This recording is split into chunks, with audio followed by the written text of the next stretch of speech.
Shalom, shalom. Let's drink some sweet tea and talk about the end of the world. Also, not a great health day for me here in Pennsylvania. We finally got all that rain we've been waiting on, which is great because we need it, but I'm allergic, so also not so great for me personally. But we're going to talk about the fourth rider of the apocalypse.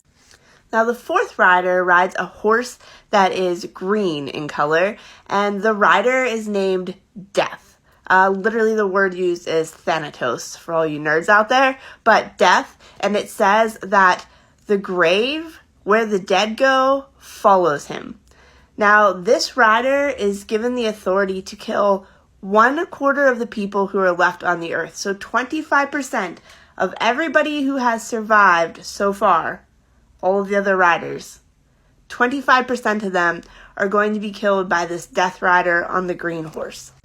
Now, there are multiple ways that he is given permission to kill these people.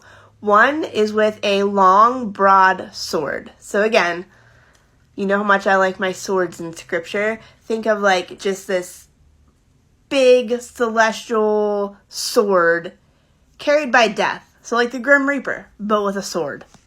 Even though we already had the horse that was famine that came previously, death is also allowed to kill people with famine. So like a double dose of famine.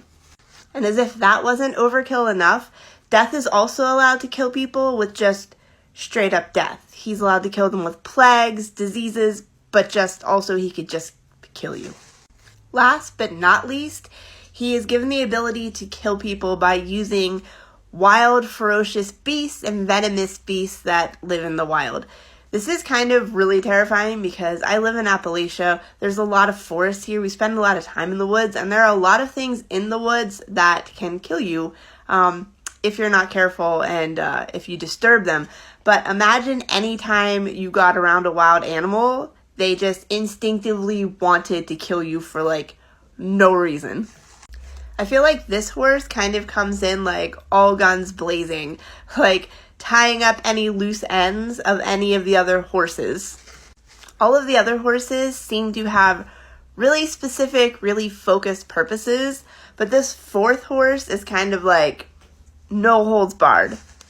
Now, when I read that this horse is green in color and that it brings death with it, it makes me personally think about like a toxic cloud. You see movies all the time where people have to wear gas masks because there's just this like cloud of death that takes over everything that's greenish in color, and that is what this immediately made me think of.